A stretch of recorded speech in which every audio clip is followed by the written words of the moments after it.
I was going to say, perfect way for us to start this podcast. Right next to me, I have Jane Peters. I had just met her because of one of my friends, Katie and Alyssa. We went out to Penn Cater, which is the dining hall at UD, ended up meeting her, and we had this conversation that really attracted me to want me to have her on the podcast in the first place, which we'll definitely get to that in the future. But let's start out by giving the viewers a little bit about yourself. Hi, I'm Jane Peters, and I have a lot of social media experience, which I feel like is the biggest thing that we're going to talk about today. I don't know, what else do I say about myself? So I guess you could start out by saying what your major is. Right. And you said that you transferred to UD from another school, so you could talk a little bit about that and just give a little background about why you're here at UD, background about, I guess, yourself in general. Valid. Okay. So, I guess senior year, I decided I was going to Penn State, and I really loved some aspects about it. I had awesome friends, and I was really involved. I loved my sorority, but unfortunately, they didn't have my major there, so I transferred to UD for fashion merchandising and management, which I'm much more excited about. So how'd you decide that you want to do fashion merchandising and management? I have always been a fashion girly. I won Best Dressed in high school, which was insane to me because I graduated with 1,000 kids, and so many of the kids looked so cool for class every day. But my mom was also Best Dressed in high school, so it was kind of one of those things that I was always like, if I could win that, it would be really sick. It goes down in the family. That's pretty cool. I got to give you that. It does, yeah. My mom, she was the OG fashion girly. But yeah, I think I've been, I sew, so I make a lot of my own clothes. I thrift a lot, so it's kind of nice because you can walk into a thrift store and pretty much anything in the store has potential because you can manipulate it however you want. So what are the outfits that you usually decide on wearing? Do you have a specific style that you pick from, different colors, that kind of stuff? So that's an interesting question. I feel like everyone kind of had a style revolution in 2020 over quarantine. It was a cultural reset. People started going crazy with these funky pants and fast fashion Shein everywhere. And I think a lot of people did discover their style through that because there was so much time to sit and reflect.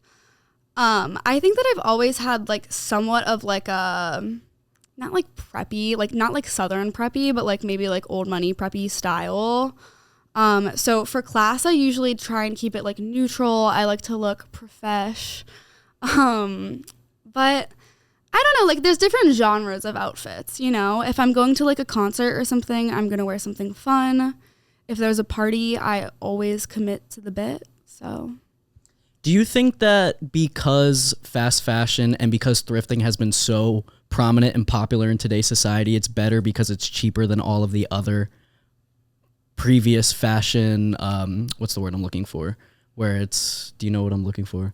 It's like styles. Oh, trends, that's the word I'm looking for. Because a lot of trends that were coming in 2016, 2017 were streetwear. And when it comes to streetwear, it's very expensive. However, I think that with thrifting, every single person can be a part of that because it's very cheap. And you could just make an outfit that is incredible that costs $25 compared to you'd have to spend $500 on an outfit. I don't even know how long ago, 5 years ago. Yeah, I will defend thrifting with my life. At this point in the world, there is enough clothing to clothe every single person on Earth. We do not need to be pumping out more 24/7, especially at the rate that we're pumping out new clothes. So I think that everyone should be thrifting. I think why not save yourself money? You have to go in with a vision, definitely, because you're not going to walk in and find a fire Gucci tracksuit, you know? You're not, but I don't know. And I think that fast fashion also is one of those things that the government is going to have to step in on because it's going to ruin the world. Yeah, it's going to destroy our world, all that kind of stuff. Yeah, I think everyone should thrift. All right. Awesome. So enough with the fashion. I feel like we talked a lot about that. Let's talk more about social media, how you ended up getting into it and how you got started. I know everyone says this, but it started as a joke. Okay. I just I don't know, I was posting a few videos. The first video I ever posted, I made a dumb video about Peppa Pig with my cousin, and it got 4,000 views, and we were oh my God, we're famous. And so I was just kind of posting casually until one day I blew up. It was like 1 million views within a few hours, and it kind of like plateaued off after that. But I think I kind of realized like how quickly you could take off on TikTok. So that's kind of how I got my start. And then I just kept kind of going with it because it was fun. And there is definitely like a little bit of a high to going viral. Okay. What was the first video that actually made you go viral? It was funny. It was a video of me thanking the men who would run behind me when I would go on runs around my park. I said that you really make me run faster. And unfortunately, the comment section was filled with a bunch of men perving on me. And I was like, I feel like you didn't get the point of the video, but... That's TikTok. That's the internet. You can't really be surprised by that. It's upsetting, yeah, of course. It is upsetting. So did you end up continuously making videos similar to that in order to gain the following that you amassed? No, I think from that point, I tried to kind of redirect in a way that like people wouldn't be commenting on my appearance 24/7, but that never really worked for me. And unfortunately, like the style of videos I made, they were kind of like funny videos. And I think that naturally maybe that like attracts men a little bit more in the first place. But also I just think that, you know, I think once the algorithm noticed that men particularly liked my videos, it just, yeah, it was a loophole from there. So can you talk about the high of going viral and what that actually felt like? Because I would love to know your experience on that. It feels crazy. It's like you put down your phone for an hour and you pick it up and you're like, holy shit, like I have 500,000 views. What? Like I've never, you know, like you think it's like maybe your 15 minutes of fame. And you kind of go around telling everyone like, look at how this video is blowing up. And you think it's awesome. And maybe you get a few bad comments, but you're like brushing it off just because you don't even care. Like, it's just kind of cool that it's going viral, you know? But I mean, to like chase that high, then it eventually becomes like really toxic. So how did you end up chasing that high with the videos that you were making? Well, so what was important to me, I would set goals for myself about like, in 3 months, I want this many followers. And so to achieve those goals, obviously you have to go viral. And I just lost my whole train of thought. So I asked, how did you chase the high of you trying to go viral again? Yeah, so I guess just trying to put out content that maybe was a little, not like, putting out content that would have a reaction from people. That was usually the go-to, or like you could make a video where you sound really dumb, and a lot of times it would go viral because people would love to be like, and like argue in your comment section.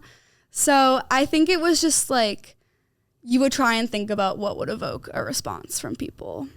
I think that's the best way to go viral though, but you can't try to attract the wrong people. But once you have that group of people already following you, then the algorithm is going to push them towards you and they're always going to see that video. And then it's just like, it's whether or not you want to blow up and by saying something controversial in a negative way or like controversial in a positive way, but like it kind of has to be a negative way because that's how social media, that's how TikTok, in my opinion, is all surrounded around, is just a lot of negativity. Not all of it, but I'd say a fair amount. And I guess you can say that you've experienced that. Yeah, definitely. I mean, first of all, being a woman who created like funny videos, like it was kind of brutal. Like the whole like women aren't funny joke was like really having its peak at that time. Oh yeah, that was bad. It was so much pressure. Like if I posted a video and they deemed it not funny, which every joke sinks sometimes, like no one is always funny. They would be like, women aren't funny. And I was like, who said that I'm carrying all of women on my back right now? Like I'm myself, I'm not representing every woman in the world. So did you find yourself caring more about the likes or the comments of the people that were on your posts? Ooh, good question. I think that the views was the thing that was most like indicative of like where your video was going. Yeah. Because like some videos, it would have like 1 million views and like 10,000 likes. And I'm not sure if it was like bots or something that found it, or like there were a few times that my videos went viral in other countries, and I'm like not sure if that affected it, but I think the views was the like most jarring thing, because when you open a TikTok profile, the first thing you see is the views. I cared about the likes in the sense that like I wanted it to have like a decent ratio, like compared to like who had viewed the video. But I think the comments are the thing that really like could make or break your mood for that day. So did you ever find yourself, I mean, obviously you've said that it has had an effect on your mental health while you're making them. However, have you had people that have commented positive things and that has made you feel better, or did you let the negativity outweigh it? Yes, I had a handful of fans who were amazing. I actually had some fans reach out to me and ask me for help about things, and that was awesome. That was like really heartwarming. I loved being able to help people. Like that was kind of what I wanted to do. I always wanted to be a platform for positivity and like kindness. But it did seem like there was a lot of hostility. So how long into making these TikToks, making these videos, did you realize that this started to get bad for you? How long were you making them for? Was it weeks, months, days? So I think when I first went viral, it was maybe in like October, and I really took off. Like I maybe got I got 100,000 followers very quickly. But then I dipped, and like I wasn't getting views anymore. People weren't seeing my videos. I wasn't sure if TikTok had shadow banned me, which I actually don't think that's a thing now. But it was like really stressful because it was kind of like the confusion of why am I not going viral anymore? Have I lost the it factor? And like, will I ever rebound, you know? So why do you think personally you started associating like happiness so much to the views, the likes, the comments? So what about that? Like, how did that happen for you? I would say actually that it's a lot less about happiness, and it's more that from a young age, I've realized how important it is to have a platform. You can sell an account for a lot of money. It's power. Having a platform is power. And so being into fashion, I thought that it was my in to any industry that I would want to go into. So I would even say that it was less about happiness, and it was more like I can set up my life to look however I want it right now if I work hard at this. Okay.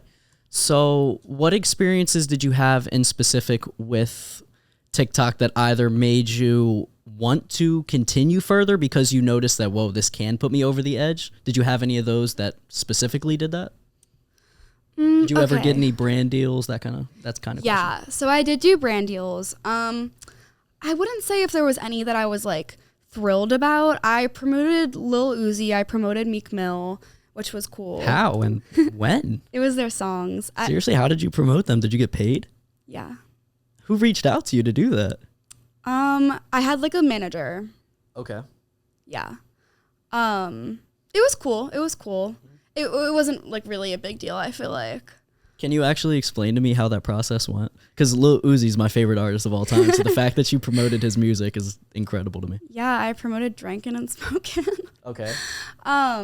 It was just, I had a business email, and my TikTok bio linked you to my Instagram, and my Instagram bio linked you to my business email. And people could reach out to me for brand deals. I did a deal with the Coldest Water, which every influencer under the face of the earth did.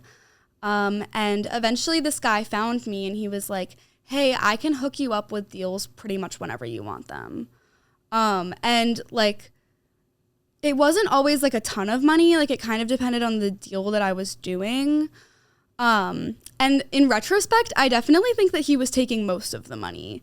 Like, because I kind of started working for him, I think, when I was around like 75K. And eventually I was at like 250. And I was like, could I maybe get like a bonus? Like I feel like the price needs to be adjusted. And he was like, no, sorry, money's tight right now. So the money never increased? Oh yeah, that guy definitely was scamming you. Oh, he totally was. I also had a local artist who I promoted his music, and he paid me really well, and that was really sweet. Are you able to say how much very well is? Like how much you were getting paid? I don't want to like go into like the full financial aspect on the internet. I will say like I'm not rich, like by any means. Like the money that I made, I have either spent or like invested, and it's not like I have like an insane investment profile either. Okay. But I think it was just, you know, it taught you even how to like manage money, and like I had jobs before, but it kind of showed you, I guess, like how exponentially you could earn money online. And so this was all happening while you were in high school? Was this happening while you were in college? When was this all happening? Yeah, I think it started when I was in 11th grade. So how did the kids at school view you because of this? Honestly, I was lucky. My school was really supportive. I will die on this hill. I loved high school. Like, people in college are like, I'm so glad that I'm not in high school anymore. And I'm like, no, because I miss those hoes. Like, I miss them. I was lucky. I have really supportive friends, and I was like generally pretty popular in school. And so I think everyone was just kind of like, they thought it was cool. Like, they were like, you were on my For You page last night. So I don't know. There were probably people who talked, because people always do, but those aren't the people that you want in your life anyway. I was just talking about with one of the guys that I just had on how important it is to have a group of friends around you that are so important and wish you success no matter what you do. And they're always going to tell you the truth and that kind of shit. And I absolutely love that. And I think that's what a true friend is. Oh, yeah. You need those.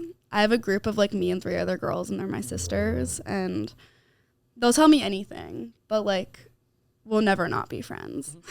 So where do you see, so we'll get back to the TikTok stuff and the actual industry and whatnot, but what have you noticed most importantly the difference between where you are from and number one, where are you from?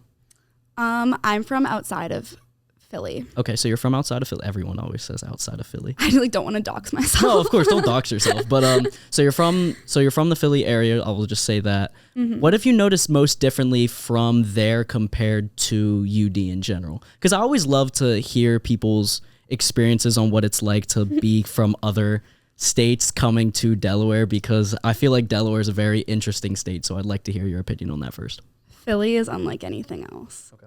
Philly is so awesome. The like hype there for sports is unmatched. I also went to Penn State, and the school spirit there was insane. Like that was a huge part of the reason why I went there in the first place. And I think that having like such a strong community that can like bond over anything like that is so incredible. Unfortunately, we did just lose the Super Bowl, but like it was insane. It was crazy. So I love Philly with all my heart. And I was lucky because like I went to a very nice school district, and like I was lucky to live there. I think at Penn State, even like the vibe at Penn State was different than the vibe in Philly. Yeah, can you explain that? So much school spirit, like I said, like everyone is patriotic. It is a cult, like we are. I bleed white and blue.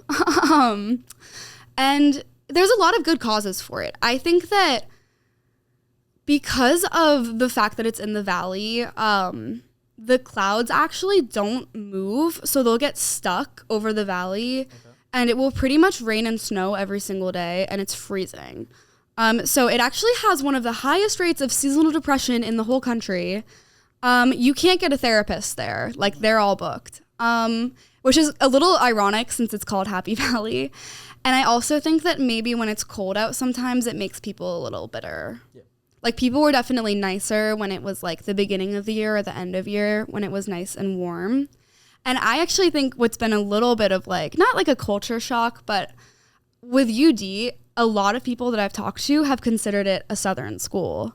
Okay. And I've always considered myself a Northern girl. But I think that, like, I've picked up on, like, a little bit of, like, a Southern hospitality vibe here. I think that, to me, UD feels... like the administration and stuff, I think they feel much more genuine than the administration at Penn State felt. I feel like they email us about a lot of things, and they're like generally concerned about how you are, and like People are very tuned into mental health here. I think that people are very nice here. How important is mental health, promoting mental health to you? It's probably the most important thing. Can you talk a little bit about that?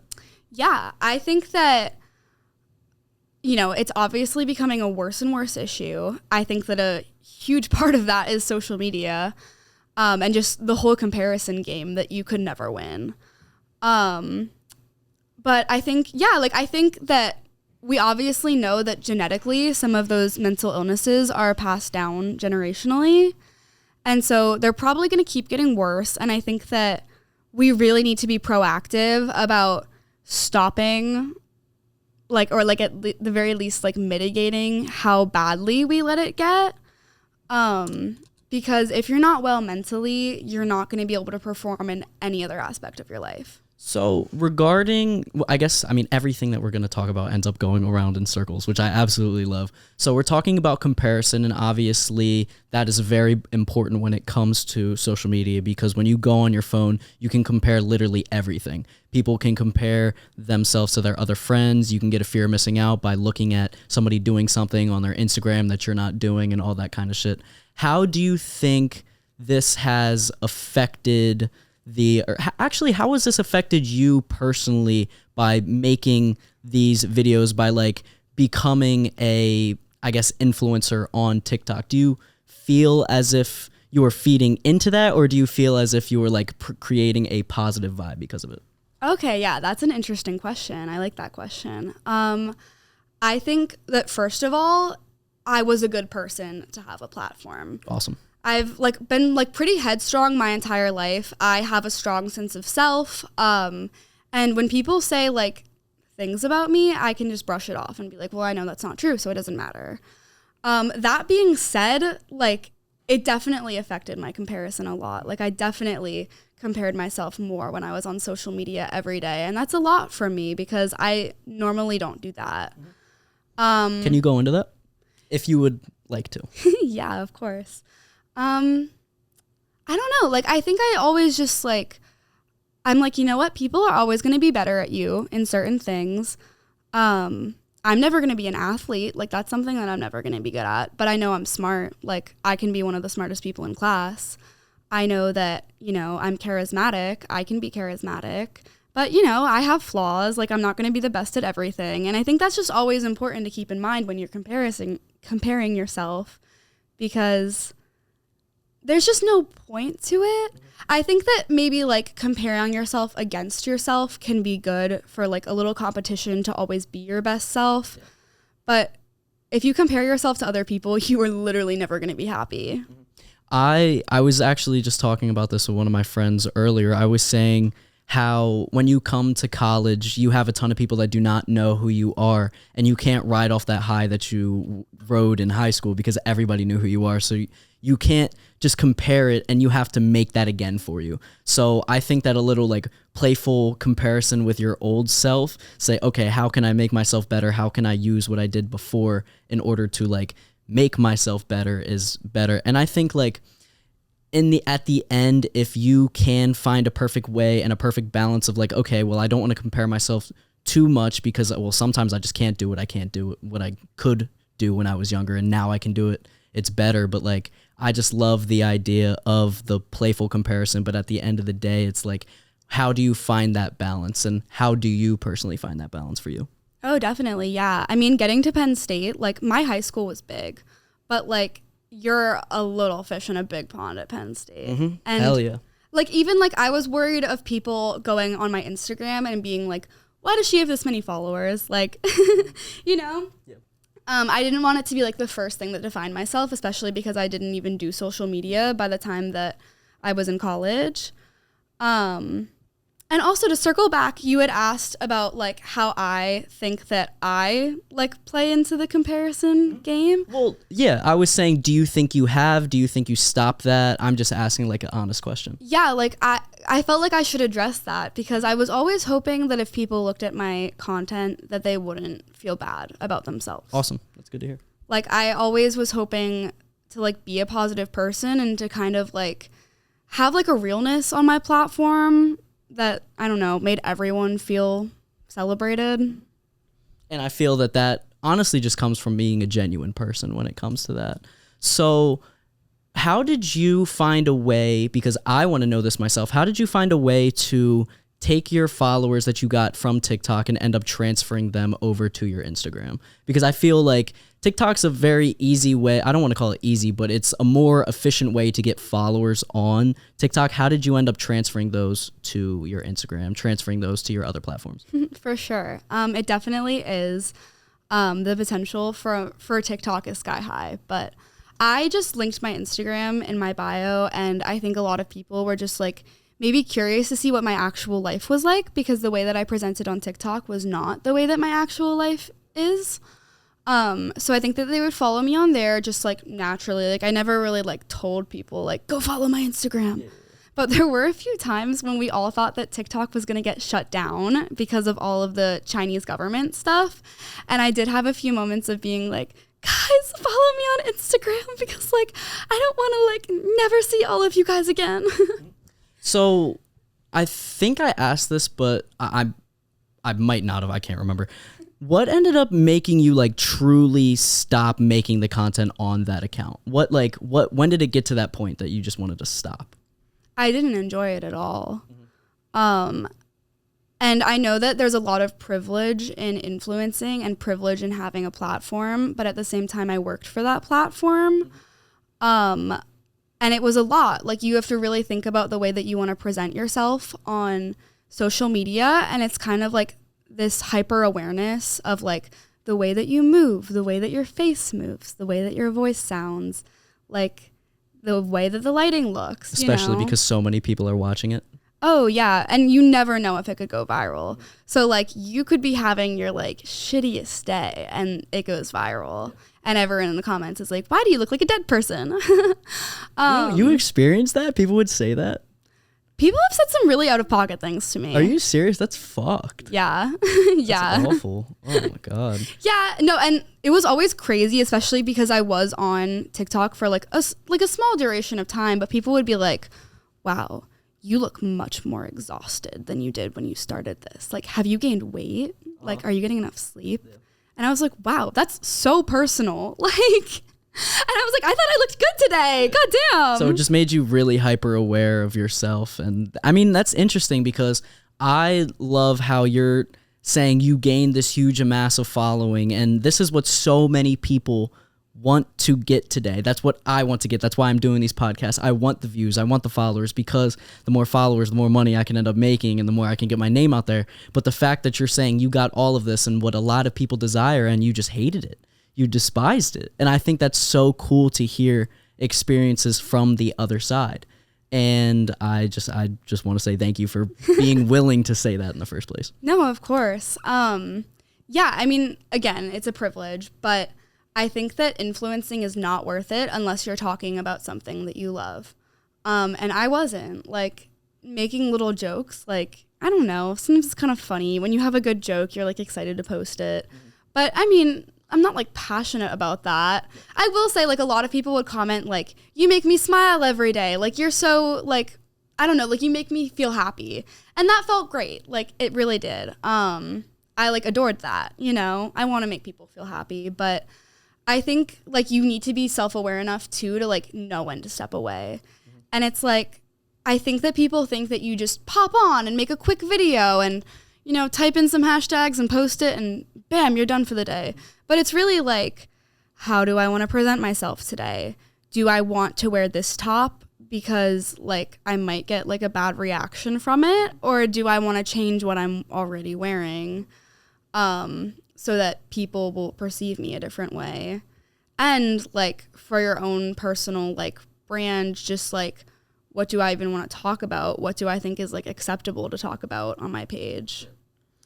Do you think that this affected you differently and your viewers? I already assumed the answer. Do you think that this affected you differently because you are a woman compared to a male influencer? And how did that, and what exactly is the difference in your opinion? Oh, of course. Of course. Yeah. I assumed it was going to be yes, yeah. But I wanted to hear more of the what and the how.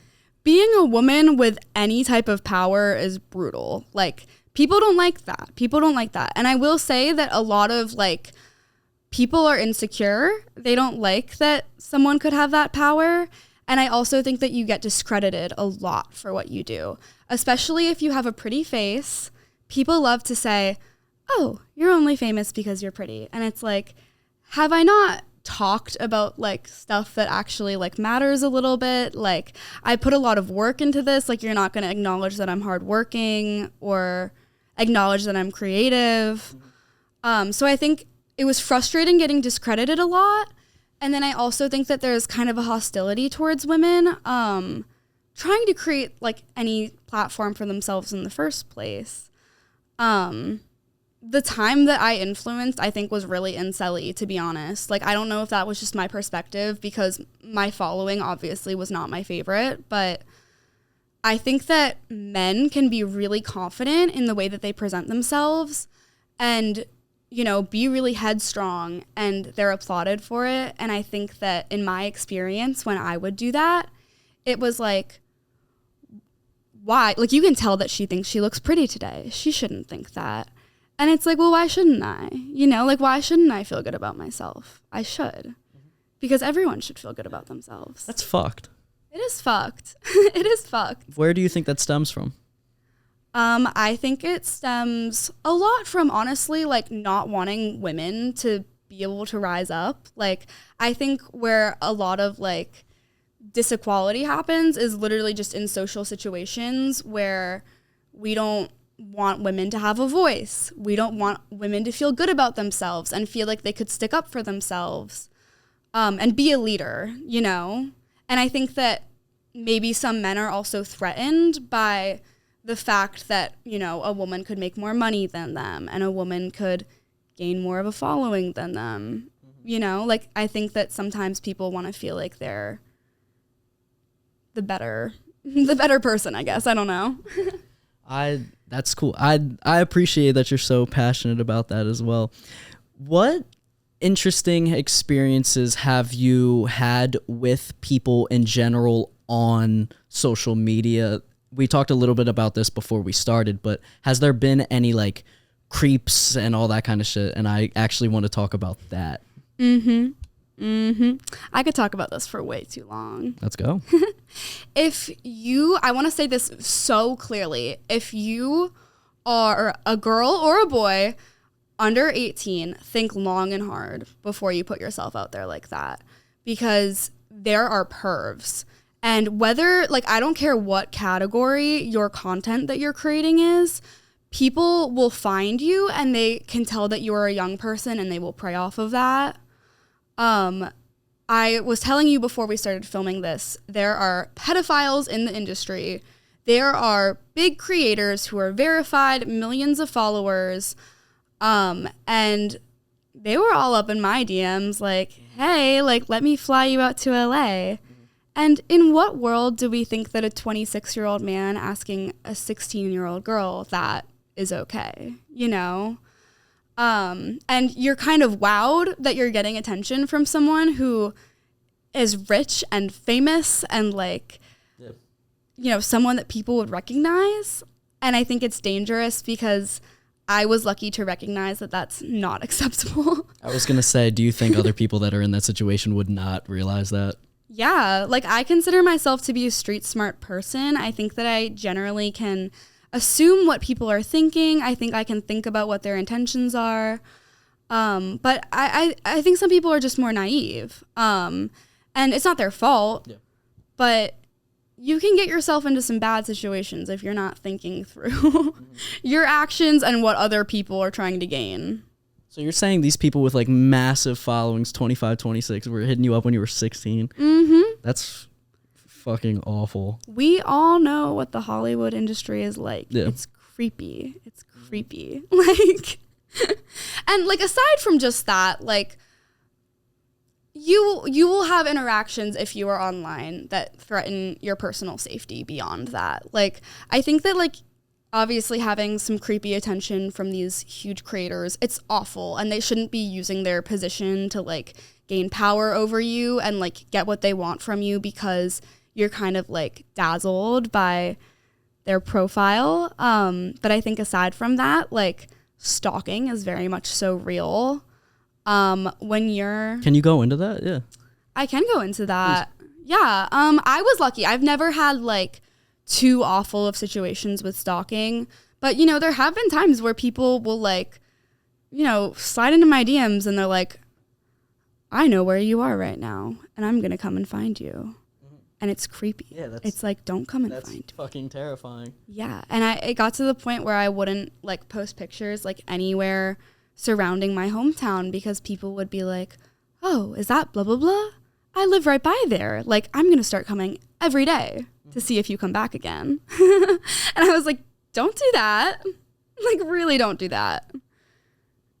That's why I cannot believe that.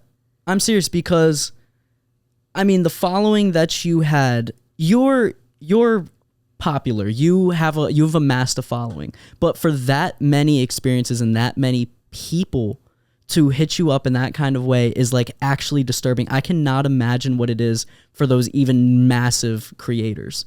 And I mean, it's very obvious and why you would want to step away from that in the first place. And what you have to consider is that the massive creators, they have teams of people to block accounts that are scary and, you know, to protect them. But when I obviously wasn't at the level where like I could hire people to work for me. So I would have to go through and I would have to read every little creepy thing that was said about me, every creepy picture that might have been sent to me, and like hand block those people. And it's disturbing. And people like will make really not okay threats to you, you know? Like I specifically, like I remember this one time, I don't know if this is like a little like too like controversial, but like I opened my DM and I think I was with a friend and I was talking about how like, oh, I get such funny DMs. Cause you know, guys would like, they would have like fun little pickup lines. And I was like, oh, let me show you an example. Cause I was like, I can open my DM box at any time and find like a really funny line. First DM that I open is, I am going to rape you. Are you serious? Dead ass. And like, in my experience, it was only men who ever said this to me. They would like love to do that. And they were like, I'm going to find where you live and I'm going to rape you someday. They were like, I'm going to rape you. I'm going to make you pregnant. Yeah. What the fuck? And I just remember I was sitting with my friend in the car and I broke down in tears. I was like, I'm so sorry. Like that was not supposed to happen. I was just trying to keep it light. But that's like a real threat and it's terrifying. It's so scary. You can't say that to people, but like it's really hard to track those people. And so there's really nothing you can do about it at the end of the day. Sorry, I apologize. Not to make the mood like... No. I'm glad that you're talking about this because it's important and I like to hear it and I think other people deserve to hear it and need to hear it if they want to try and amass a following. But the fact that that is actually happening on social media is like fucking disturbing. I really like feel the need to warn people because whether those threats are serious or not, I mean, I do think that when someone tells you that their intention is to hurt you, that you need to listen to it. But, like, I think you need to take every threat seriously to yourself. But whether they're serious or not, even just mentally to read things like that is so disturbing. And I laid awake all night that night, like, thinking about, like, do I delete my whole account? Do I, like, you know, board up my bedroom window? Like, no, seriously. No, I bet. Like, what if someone, like, brings a ladder and throws a rock through my window and tries to climb in, you know? Like, it wasn't, like, totally out of the ballpark. Yeah. That's fucking insane. Yeah. It's a creepy place. I really do feel the need to warn everyone. Jeez. Okay. So... In a short, straightforward way, what would you tell somebody that wants to be an influencer on the internet? Be so careful. Like, I think that if you're passionate about something, go after it 100%. Put all of your time and effort into that. If you know it will make you happy, do it. Because getting paid to do something that you love is a privilege. It's amazing. And you have power. You know, not that it's all about power, but it like to have that like following, like you can do a lot with that. There's a lot of leveraging you have once you have that. What leverage are you talking about? you have the leverage in the sense that for certain colleges you could apply to, for example, that would look really good on a resume and it would really stick out. For certain job careers that you would want, that you would stand out, like, you know. So I think that gives you a lot of leverage in the world. Okay, I think we've had enough of our conversation about TikTok and the negativity on the internet. Absolutely. Let's discuss more. Let's go back into your future and what you plan on doing with your fashion and merchandising major. So let's make this more positive. Yeah, we gotta. Yeah. So let's talk more about that. So what is your future for your name, for your brand? What do you plan on doing with that? So I love my fashion merchandising and management major. It is not in the College of Business. I feel like it should be because it's essentially a business major with a concentration in fashion. But I am so excited about it. I really feel like you have the career growth potential to do whatever you want. I really have my eye set on being a buyer or being a stylist. You can make much more money than the career I was pursuing beforehand. And I think that, like, you have to work really hard. Like, it's a crazy industry, and people expect a lot out of you. But if you can make it happen, like, how rewarding is it to say, like, oh, I'm flying to Paris next week for Fashion Week? Yeah. You know, that's awesome. That's so cool. So is there any specific artists that you look up to, that you purchase their items, all that kind of stuff? Oh, definitely. Right now, I'm into a bunch of, like, girly, lacy, frilly brands. Yeah. So I would say, sorry. No, you're fine. I would say there's this website called Sister Jane, and it's so up my alley. It's so cute. There's another website called Lace Made. They're both, like, I would say, like, a little bit smaller businesses, and they're definitely not, like, fast fashion. But I think that the stuff that, like, Free People in Anthropology puts out is really good, and I think that it gives kind of, like, upper middle class people, like, the option to dress really cool, which, you know, you don't get that a lot of the time. So yeah. And I would say, like, as far as designer brands go too, like, I think I like the really classic ones, like Chanel, Dior. Perfect. I have to reset the camera because it stops around 45, so just give me 1 second. So we were just talking about fashion, and obviously there's been the major rise in fast fashion, and we've been discussing that. Do you think it has positives on the actual fashion industry itself? I mean, obviously the negatives outweigh them, but what do you think it has done positive for the industry in general for fashion? Well, I think that for individual people, it maybe has been empowering for some who couldn't afford certain styles beforehand, and now they can self-express a little bit more. So that's definitely a positive. It's just that, you know, at what cost? And, you know, assessing maybe if we could get to a place where, like, clothes were less expensive and more accessible for people. That would be interesting. I think that it's made styles, like, obviously circulate so much faster, which from a creative standpoint, it's really interesting each season to be like, I wonder what's going to be in. I wonder what's out. All that stuff. But I think that when you think about the materials involved in that and the people who are having to make those clothes, like, it's eating up so much of our resources. Clothes are being made with carcinogenic materials. So, I mean, not to be dramatic, but you could literally be killing yourself slowly in these cheap fabrics. Yeah, I don't know. So we're talking about that. Now let's talk more about the fashion in today. How do you feel about the big red boots that have been making all over social media? Because I wanted to buy a pair myself. I mean, I'm a reseller, so I resell clothes, I resell shoes, all that kind of stuff. Oh, that's sick. What platform do you use? So I use StockX, I use GOAT, sometimes Grailed, Depop, all of those, because I usually resell streetwear. Oh my God, that's awesome. I'm going to have to check you out after this. So I do that. But I really wanted to buy the big red boots because I saw that they were selling for $350, but they were reselling for around $1,100. Yeah. And I was like, okay, well, that's an easy $700 right there that I can make. But I ended up not checking my phone. Funny story, actually. I was like, you know what? I'm not going to use my phone this morning. And that was the morning that they ended up coming out. Oh, no. So I was like, I'm not going to use my phone this morning because people say don't use your phone when you wake up in the morning. So I ended up getting an email that morning that told me that they were going to release at 11 a.m. And I didn't use my phone that morning because I wanted to try to be like, oh, good for me. And then I ended up getting fucked over and not buying the shoes. Yeah, but that's the one thing. I'm like the crippling fear of missing something. Exactly. If I don't check my phone I hate all that day. shit. Yeah. But how was your day before you realized that?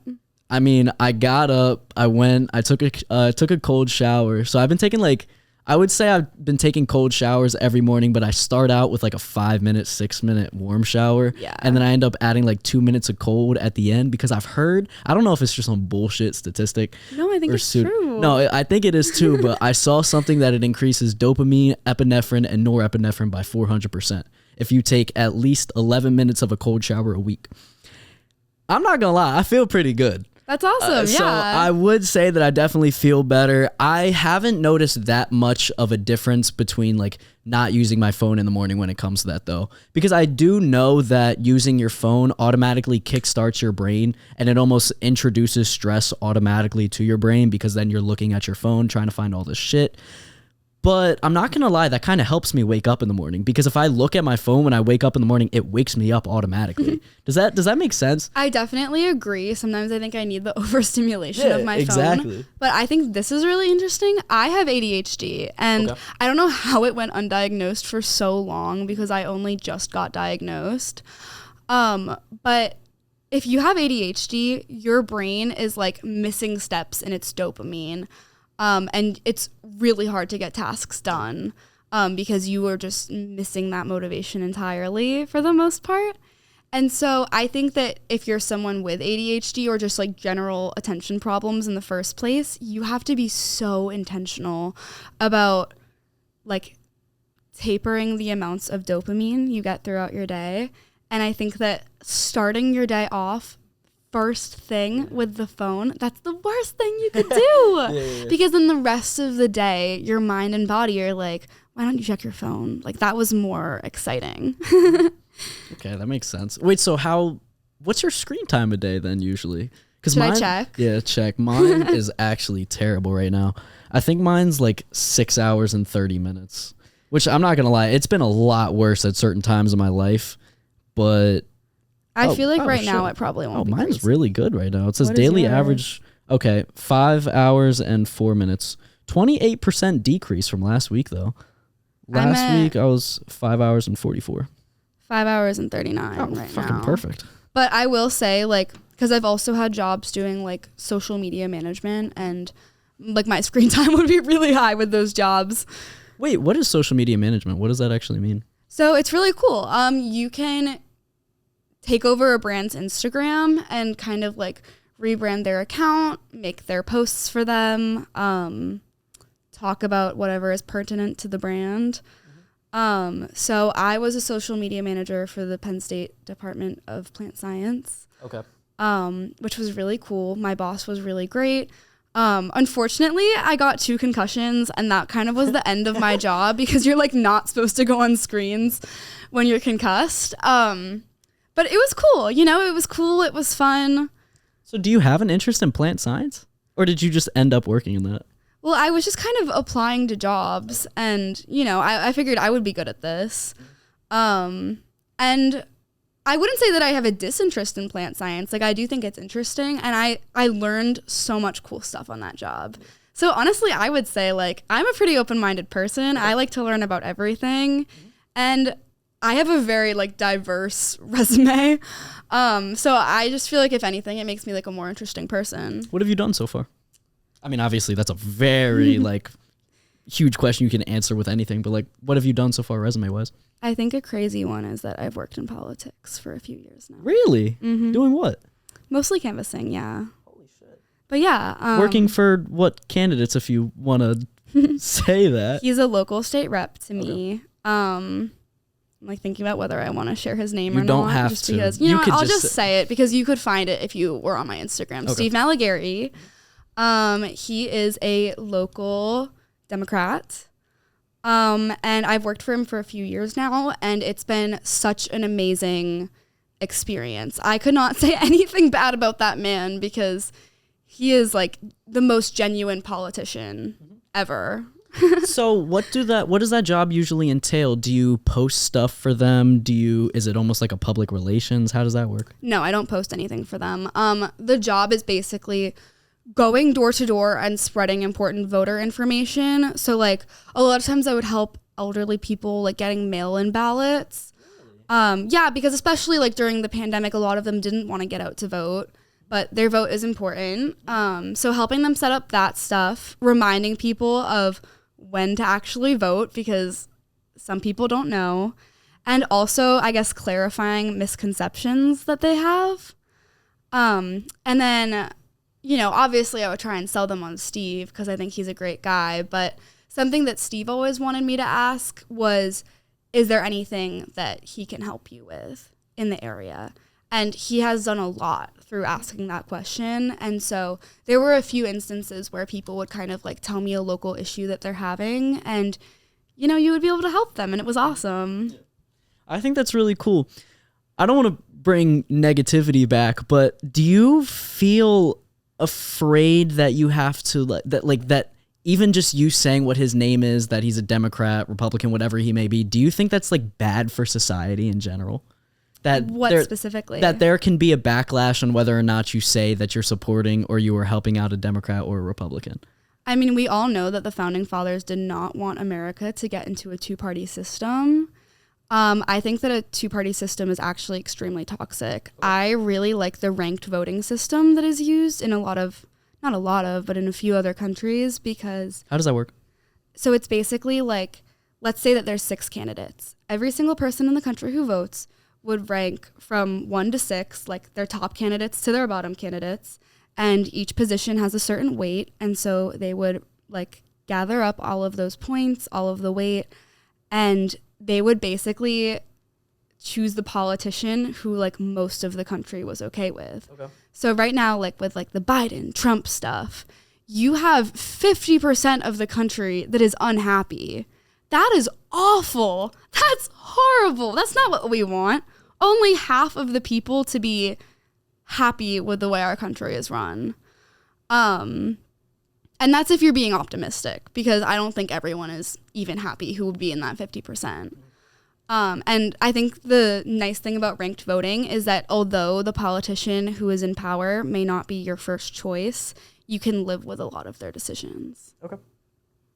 I definitely like that. I was asking more in the way of, are you afraid of the backlash that'll come towards you in general? Yeah. So I was asking, are you afraid of you being canceled? Like, for example, Addison Rae's dad being, I think he was wearing like a Blue Lives Matter shirt and she was with her dad or something, and she got canceled for that. That's what I was more talking about. I guess I interpreted that more like societally, but okay. No. Yeah. I think that sharing your political opinion is a bit of a risk. And I think that saying that you would vote Democrat or Republican doesn't necessarily say anything about most of your values. And I think that you're not going to agree 100% with any politician.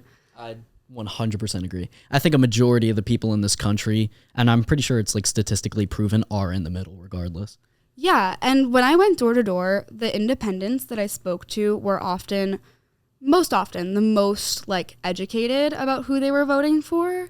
And, their ballot would be very split sometimes, or they would be, voting for politicians who were like in the Green Party or like, I think that honestly, like having that party identification, it kind of allows people to not read up as much. But I just think you have to take everything that someone says politically with a grain of salt. Obviously, you can't say something like crazy and offensive and hateful ever. But I think you always have to give people their best argument. And so I would hope that when I tell people my political beliefs, they would understand that I want the best for society. And I think everyone does. So, did you ever feel while you were making videos or you were making TikToks in general that you were afraid of being canceled at one point in your life from whatever, when you were younger, from when the videos that you were posting, maybe the wrong people saw something and just go from there? For sure. I mean, first of all, I don't think it was a great thing for my identity to have like such a creepy male following like I did. Like, obviously, yeah. That is going to follow me, unfortunately. Like, I have a digital footprint now, and people might see that and really make assumptions about who I am. So that automatically, like, that could cancel me to some employers. 100%. Yeah, and that's scary. Like, I want all of the opportunities in the world for myself. And the person that I was a few years ago is not the same exact person I am now. But aside from that, I had a little instance of being canceled in the furry community. Let's hear it. I unfortunately made a joke that if my kid was a furry, I would kick them out. Was it 100% true? No. Like, I'm sure I'll love my kid, but I thought it was funny, and I thought that I could poke a little joke about the furry community. I obviously don't want to hurt anyone's feelings. I don't want anyone to genuinely feel attacked. And I think that in like minority groups, they're already punched down on so often that like sometimes it kind of goes unsaid. Like, you don't need to, like, I don't know, add fuel to the fire of like hate that goes against them. But I honestly thought that the whole situation was pretty funny, not gonna lie. Oh no, I would not care at all if the furry community was trying to cancel me. With all respect to them, I could not care less. It was so funny. People were stitching my video like in their fursuits, and they were like, fuck you, you'd be a horrible mother, like you don't deserve so a child who's though. a furry. Like, if I pissed a ton of furries off and they were like quote tweeting me and all that shit, I'd be excited. Yeah, it was interesting. I was like, oh, okay, I guess I'm being canceled by the furries now. I think I can live with that. Watch as like 20 years down the line though, like furries are like super accepted in society and I'm canceled for saying this. I could not care less. I'm not gonna lie, if my success in life ends up being dismissed and declined because I dissed the furry community when I was a 20-year-old male, I could not give a fuck. Like, that is where we are in society. And at that point, I would not care at all. I'm serious. And I think the thing with cancel culture, it doesn't allow people to grow either. If you want people to learn and grow from their mindset, like pushing them out of society is not the way to do it. Oh, no, not at all. I 100% agree. Because that person is going to become more solidified in their beliefs. Oh, good God, I agree with that. Yeah. I think that cancel culture, I hate cancel culture in general, but I think what it's causing is a lot of people to be more quiet about their beliefs, and they're like bottling up their feelings. And I mean, I don't know whether or not being overt or covertly bad is worse. I mean, I don't know personally, but I think it's just causing a lot of people to be like covertly louder with their beliefs. So rather than saying these offensive things, they're doing the offensive things. So I personally don't know what's worse, but it's not helping in my opinion. I mean, there's a huge polarization because of that too, because half of the people are afraid of stirring anything up. And then the other half of the people are Caitlyn Bennett's, who are going to walk around with a rifle strapped to their back at... Don't give a fuck. Yeah, like at a school that got shot up. Like, how inconsiderate is that?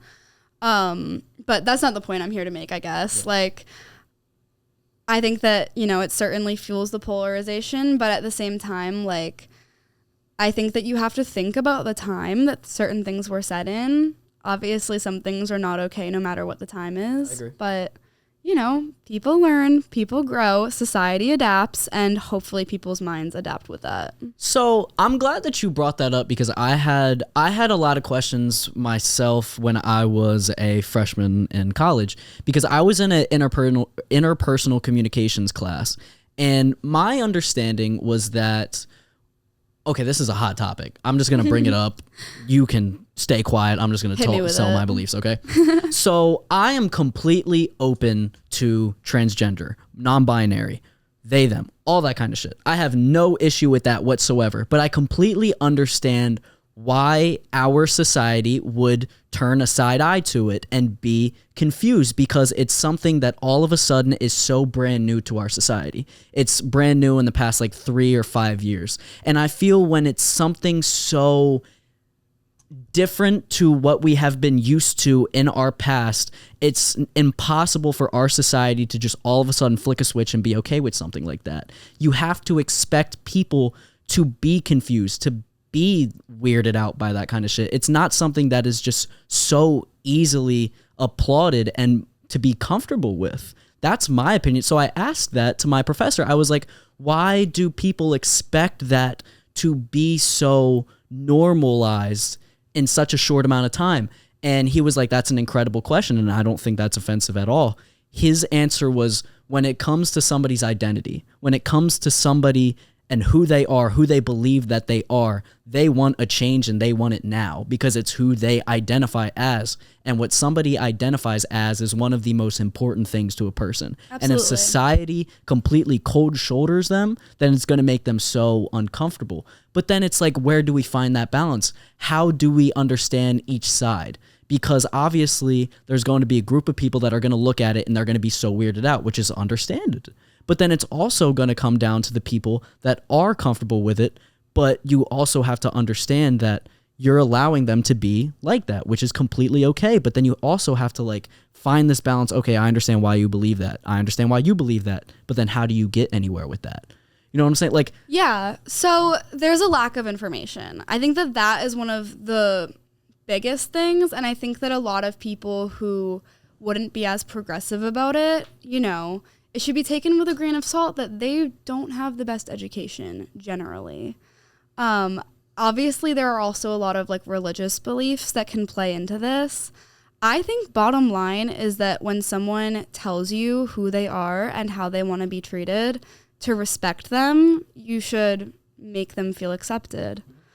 So, you know, like I think that maybe some people can't understand like all of society being like that. And I think that since society has become more accepting, people are very jarred because they didn't think that there was this amount of people who I guess haven't done the social norm surrounding them. And like, it can be a lot to catch up to, especially if it's like your own kid and you've pictured their life looking a certain way. And now you understand that it's not going to look that way that you pictured for them. And in any movement, there's extremism. Yes. And I think extremism can discredit the movement. So I think there's a lot going around with that. I'm really like, I feel proud about the progress that our country has made, even from like 10 years ago. I think that we've done a lot. But I mean, it is a very relevant issue, you know? So how, as a society, and I don't know if you're the one to answer this, how as a society are we going to properly educate people then? To speak on behalf of society. No, that's what I'm saying. It's like, I mean, obviously I'm not asking somebody who's a politician, but I guess, I mean, I don't know if you have an opinion on that. I'd love to hear it. Education. I don't fucking have a clue. Education makes the world go round. Yeah, everything is education. Yes, but how do you properly educate those people? So I think that, you know, it gets tricky. Obviously, there's some things in the South that we are being told to not teach about. I'm a little bit passionate about this because my major before fashion merchandising was elementary education. Okay. And when I pictured potentially teaching in Florida someday, and my kid comes out to me as gay, and I have to tell their parents, who might kick them out, who might abuse them for that, or send them to like a radical camp. Horrifying. I'd lose my job before I would do that. Fucking terrifying. Awful. And like they're not even teaching sex ed. And you know, like that is so important. Mm-hmm. For like to raise a child as a single parent. It's so hard. And I have so much respect for the people who do that, but you know, I think when there's a lack of education around that stuff, it's not beneficial for society. So, where do we draw the line though, is when do we teach, when do we not teach, what to teach, what not to teach? Well, I mean, that's what society's still trying to find out right now. Yeah. I'm just asking the questions. You might not have an answer. No, definitely. I mean, obviously, first of all, the internet is a great resource. You can get stuck in kind of an echo chamber with it. Yeah, like it gets easy to go down that rabbit hole. But, you know, I think that unfortunately for the people who are being faced with, you know, maybe being in a district where the education isn't ideal, you have the means to do your own research. And it's going to be harder and you might have less money. like to access a computer. Like, you know, like you might have to go to a local library and hope that they have computers. No, seriously, because like, you know, rural poverty is bad. It's intense, and I think it gets like discredited a lot of the time. And I think that you can't ever force your beliefs on people. And if you do that, they're going to become so much more grounded in their own beliefs. And I love that you're saying that, but then that brings up the entire question of like, all of that stuff just ends up being political, and then it just creates extremely polarization, and then it just completely separates both sides of the spectrum. And people get so passionate when it's anything pertaining to their kids. Goddamn right they do. Like, and that's why, as a society, I don't think we're going to get anywhere. I think that we will get somewhere eventually. Do you really? Yes, I do think we will. Okay. Because I think that there's really awesome people going into education right now who have a priority to create an inclusive environment in their classroom and make kids feel celebrated for their differences. I think that historically America has had a lot of conformity culture, where we want to live in these gingerbread houses and all dress the same and all get a similar job to one another. And I think that we're starting to break out of that, which I think is good. And I think that we've realized that, you know, people have different preferences for the way that their life looks. In the same way that maybe like two lesbians could not have like a biological baby between the two of them. You know, some people will get upset about that, and it's like, well, they also could just not want kids. Or like there's many parents who shouldn't be having kids, and maybe like gay parents would want those kids more. I just, it's a complicated issue. It is. I'm not going to solve it on this podcast. Of course not. But I think that's what's so good about it is it's two college students that you have a very like positive look. I have a very negative look in the way that I think that our society is so polarized and we're so down echo chambers. I don't think we're even willing to listen to the other side. And I wish we would. That's all I wish our society would do, because then we would actually be able to become more successful. We would be more inclusive. We would make more people comfortable around being with each other. But then we're so separated. I don't think we're going to even get to a time where it's going to be possible unless like a very bad event happens in society. Many times you can phrase political arguments in a way that appeals to both Democrats and Republicans. And I really think that it's like the way that you pitch yourself, and like, you know, I think we're not doing enough of giving the best credit to both sides. I'll say like, I'm pro-choice all the way. Like, it's my right to do what I want with my body. I believe in bodily autonomy. But at the same time, like, I'm looking at someone who's pro-life and I'm going to give them their best argument. They think that babies are being murdered. And that's horrifying, you know, like, and it's their right to make that argument. And it is their right to make that argument as much as it is the other person's side. But it's also like people won't hear each other out. And it's and like we were talking about as well, it's something that's so important to somebody that I don't want to call that their identity, but it means a lot to them. So when another person attacks something that means a lot to them, it's like, oh, yeah. It's just clashing. Yeah. I mean, because people have personal experiences with that. Exactly. And hell yeah. They'll get fired up. And I think that when you are finding yourself getting super passionate about a subject in a way that's maybe a little bit too far, you should take a step back, take a breath, and, you know, think about bottom line if you're at least like respecting the person you're having a conversation with and listening to them and trying to consider their perspective on things. Not like we're never all going to agree. Like that's not going to happen. And America's a huge country. And I don't think we all should agree. No. I don't think that makes us successful whatsoever. I think we would be like, I don't want to say aliens, but I think we would be like a very shitty society if everybody agreed with each other. We have to have people that clash. Yeah, and I mean, different people is what makes the world interesting. It makes the world go round. Hell yeah, it does. Yeah. And like, I don't know. There would be so many experiences that you would miss out on having if everyone just thought the same. At Penn State, I was confronted by an alpha male in the hub. It was terrifying. Huh? He walks up to me. He's like, "Can I talk to you?" And I was like, "Oh, sure." And first he starts Hitler sympathizing, which he thought was okay because he's Jewish. And I was just kind of sitting there scratching my head, like, what do I say about this? I don't really think So a random guy came up to you and started Hitler sympathizing. Mm-hmm. No clue who this guy is. Like, no, never seen him in my life. How did the conversation start? So he walked up to me and he said, hey, can I talk to you? To be honest, like, I haven't made many friends here since I've gotten to college, and I just feel like I need someone to talk with. That says more than enough. That's all you need to say. I already understand. Keep going. I'm an empathetic person, and I feel bad for people who haven't, had luck in making friends yet. I think that everyone will find their group eventually, but I'm not going to be mean to anyone. I had the time to talk to him, so I was like, sure, sit down. And Go on.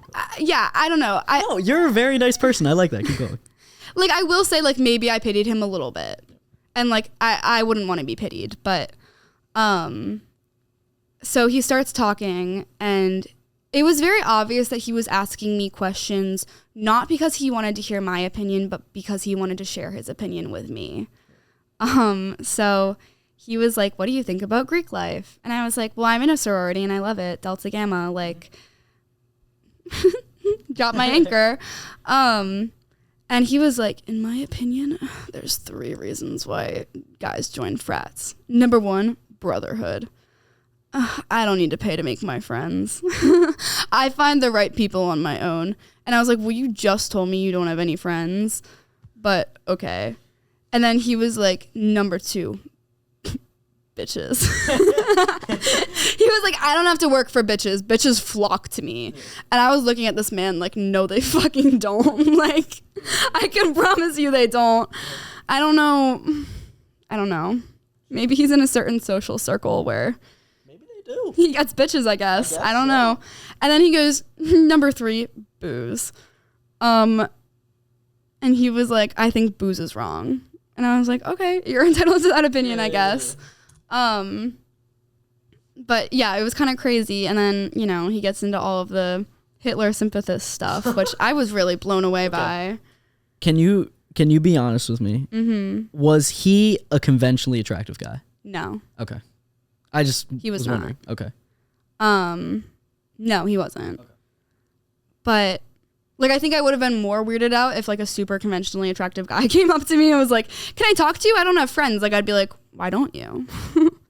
Not that like, attractive people can't be socially awkward. No. That wasn't my point. I was just wondering. Yeah. I was like, was he a conventionally attractive guy? Okay. And he wasn't. And then he gets into telling me about how he thinks that women should be in the kitchen. And I'm like, why are you talking to me about this? I don't think that's an alpha male.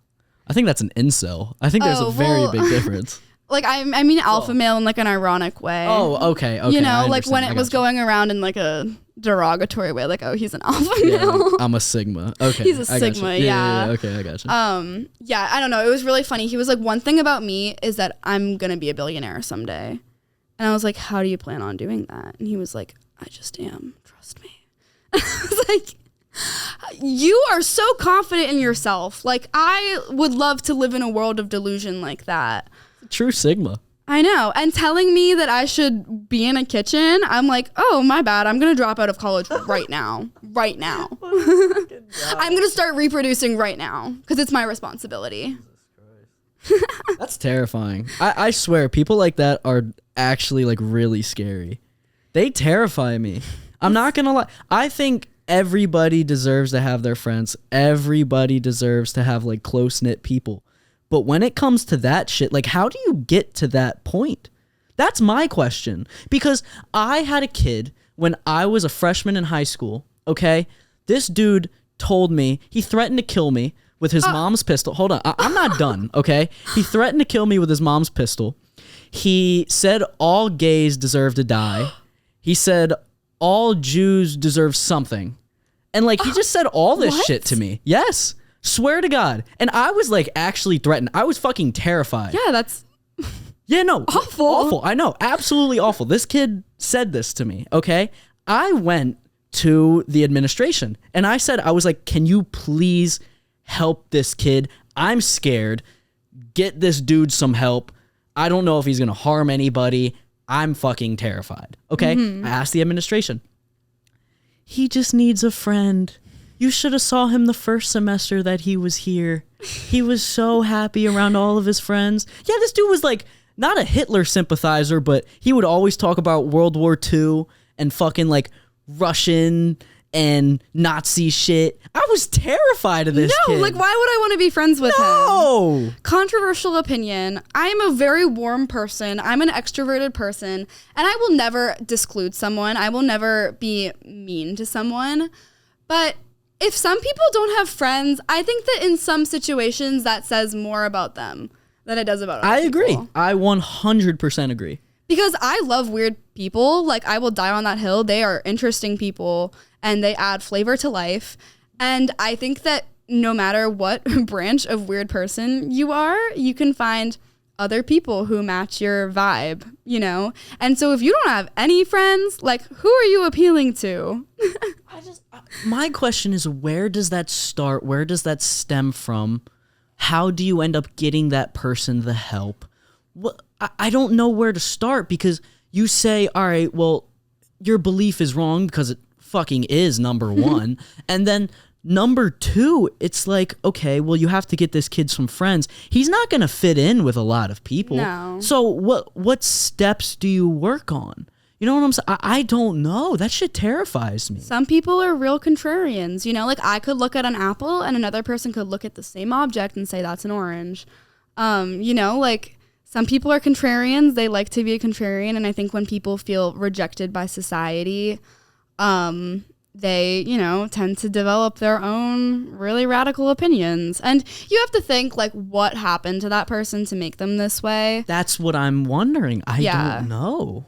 Like so much of your socialization has to do with your parents. So I think it's as simple as, you know, someone not getting enough love or respect from their parents could really make them into a scary person. You know, someone who, you know, has features that maybe make them like a little bit different, like. But I mean, I even feel if you are a man or if you are a woman and you take care of yourself, I'm talking the most basic, you shower, you make sure your hair looks neat, you get a haircut, you wear clothes that fit you. You don't have to go to the gym, you don't have to do that, but you just have to make it look like you take care of yourself. You walk, you keep your head up, chest out a little bit, all that kind of shit. You don't even have to make eye contact. Just fucking keep a tunnel vision straight. You know what I'm saying? Like, at least that kid right there, he looks some sort of comfortable. And I feel that that's all you need to truthfully, not like be like, oh my God, this beautiful hunk of a man, but that's what, in my opinion, attracts anybody. It doesn't matter whether you're a man, whether you're a woman. Do you need to go to like a coach? Should we coach that shit in school? Everyone needs to develop self-confidence. That's the only thing that's going to get you places, you know? It definitely doesn't come naturally to people, which is not their fault. No, it's not their fault at all. You know, it's something to always upbringing. work on. Yeah. I had something I was going to say. I'm kind of forgetting it. Because, I mean, along with the incel shit, you as a man, what happens? Are you on some 4chan? Are you on some 4chan Reddit post or some, what is it called? Like subreddit, subs and 4chan, and you just see all of these people. It's terrifying. It's all these people with like, and this is where it's like the freedom of speech shit scares me, because I think everybody is allowed to have their own opinion. I think everybody is allowed to have their own opinion, every single person, and that's what's so good about the internet. Agreed. Everybody is allowed to have their own opinion and they're allowed to share it. But that's also the worst part about the internet. Is everybody is allowed to share their opinion. Like, for example, like Twitter is a private company. They have the right to do with it what they want. I think that maybe taking Donald Trump off when he was actively inciting violence was, you know, a decent call, because that was a terrorist act upon our country. But at the same time, like, keeping him permanently banned, that's wrong. You should not permanently ban someone's voice in this country. I 100% agree. I don't know when it's dangerous, when to stop. Like, that shit's scary. And all these, like, incel people, you give them a subreddit, you give them subs and a possibility to meet a ton of people that have similar interests, but then it's inciting violence. Should they be sharing their interests? Fuck no. And it's scary. Like, I really don't know. This is asking the real questions on this podcast. Websites like 4chan and Reddit, like, I'm so sorry. We need internet regulation. It has to be a thing. Because not only are people just sharing their weird ass opinions that, you know, wouldn't fly in any social situation. Hell no. Like, also, like, oh, it's so dangerous. Yeah, it is so dangerous. Yes. Because there's entire subreddits that are like preying on girls. Yes. And like, when internet isn't regulated, all I'm saying is that some perverts who should go to jail will share pictures of people who are too young to be shared pictures of. And it's fucking disgusting. Mm-hmm. And that stuff happens on websites like that. Yeah. Like, I think it's like when it's that point where it's like children are being violated, I think that's a point that the government needs to step in and like regulate it a little 100%. When children are being violated, and then when you're actively inciting violence, is when somebody needs to step in and say, hey, hold up. Yeah. Yeah. Get the fuck out of here. Get some damn help. You're not welcome. No, mandatory therapy. Yeah, imagine mandatory therapy. Please. Can we do that? So it's like jury duty, but it's therapy duty. That's really funny. Well, some people with anger issues at work will have to attend like an anger camp. Serious? That's awesome. Yeah, I'm so serious. Cool like, did you see in The Office when Andy Bernard had to go to anger management? No, I never watched that. Oh my God, it's good. It's funny. Okay. I like it. No, you had to go to anger management class. Yeah. In the show. But I mean, I've heard that happens in the workplace sometimes if you just really can't keep it together. I think it's funny. I mean, I think that's valid if you want to keep your job, like, work on it a little bit. All right. Well, that was an interesting conversation. Is there anything else that you would like to get to before we decide on wrapping this one up? You're all good. You can come in. We're filming, but you're all good. Welcome. Yeah. Welcome to the podcast. You can stop in, say hi. You'll be on one soon. You have anything you want to say? How was your day? Oh, you're trying to get your Chick-fil-A. He's trying to get his Chick-fil-A. No worries. Is it cold? Okay, it's cold. All right, good. All right, bet. I'll see you. I'll have him on soon. But yeah, was there anything that you wanted to get to before we wrap this up? I don't know. I think just closing thoughts. Be kind. Try your best to be a good person every day. But like, don't be like, you know, 5 years down your Reddit loophole. Okay. I guess that's the best way to put it. I guess treat women with respect. Treat everyone with respect. And I feel as if it's not hard to understand if what you're doing and what you're saying is wrong. Just use your brain. That's all it comes down to. Like, if you're an incel, bro, just go out and talk. Work on it. I'm serious. If you're an incel and you actually start dressing yourself up right, you start taking care of yourself, all you need to do is just go up to somebody. If you legitimately go up to like 25 women and you say, I'm uncomfortable with talking to women. Hello. I'm whatever my name is, okay? I bet you one of them is going to be like, you got some fucking balls to do that. And they'll hear you out. Yeah. They will hear you out. I absolutely heard Mr. Alpha Male out. You heard Alpha Male out. I mean, obviously he didn't fucking do anything with it. But well, no, but yeah. No, I'm just fucking with you. But yeah, just... I have a question to realistic. incels. Why do you want to be so rejected by women? Why are you so self-sabotaging? Because I think it goes beyond the point of, you know, being really upset that women don't want you, because you're like making yourself like deeply rooted in like sexist opinions. Well, it's that, and it's the people, they believe that they're entitled and that they're deserving just because they're a man. But where do you learn that from? And how stupid do you have to be to truly think that way? So I have a question for you. Talk to me. As a man, if you noticed that one of your friends was being inappropriate, disrespectful, a little bit incel-y to women, would you address it? Fuck yeah, I would. Or like, how Jesus would Christ. you address it? How would I address it? I'd be like, dude, are you fucking serious? Yeah. Because I mean, I'm a straightforward person. I'm going to say it how it is. If I started hearing somebody say those kinds of words, saying, yeah, I'm entitled to women, I deserve, I'd be like, bro, are you good? Like, use your fucking brain. Yeah. It's not that hard. No one is entitled to anything in this life. Oh, and that's something on social media, is that people really do think that they're entitled to look at you. Exactly. And make comments about you. Fuck no. But okay, so you definitely seem like the type of guy who would say something. I know that means some a guys lot. wouldn't. Thank you. I really do appreciate it. No, you are. Like, I appreciate that you can be like vocal with your opinions and like say things and like, you know, like have like a respectful conversation with people.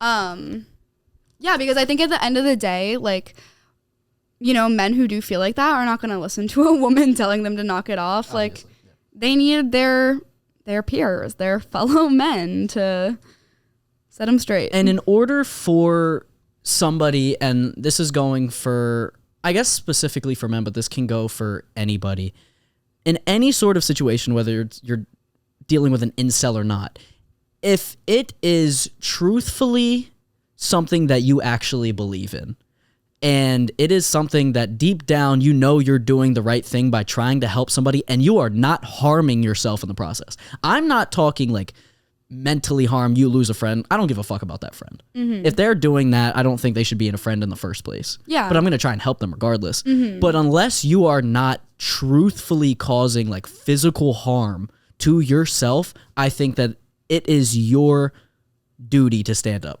for women, for yourself, for other people if you see they're in a bad situation.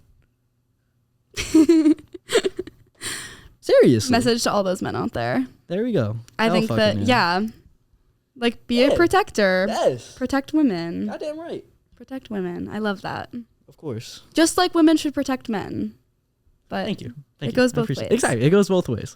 So yeah, just as long as you're not like protecting somebody or you're trying to put yourself in a situation that you shouldn't be in and you end up getting your ass beat, stay out of that. You know what I'm saying? Don't get your ass beat. Yeah, like that's not worth it. No. But stand up for somebody. You know when you're in the situation whether or not it's worth it or not. I'll say that. Yeah. You know what I'm saying? You have to pick your battles. Yeah, exactly. But like you have to do so in a way that like is productive. I 100% agree. Some people just start screaming and yeah. Like if someone is, I mean, this is just a stupid example. I don't know if it's comparable, but if someone's robbing a bank and I'm there, bro, take the money. I'm getting on the ground. Oh yeah. I'm not standing up for nobody. I'm not take intervening. That shit. But yeah, this anything else now? Are you all good? I feel like I am, yeah. Perfect. I believe that is a perfect way to conclude this episode of the Brandon Alper Experience. I really want to thank you, Jane, for coming on. I had a great conversation. Thank you for having me on the Brandon Alper Experience. I enjoyed getting to air out my thoughts. Of course, and I enjoyed that you were so willing to air them out. I'm very excited for everybody to watch this, and new episodes coming soon. Thank you very much. Bye-bye.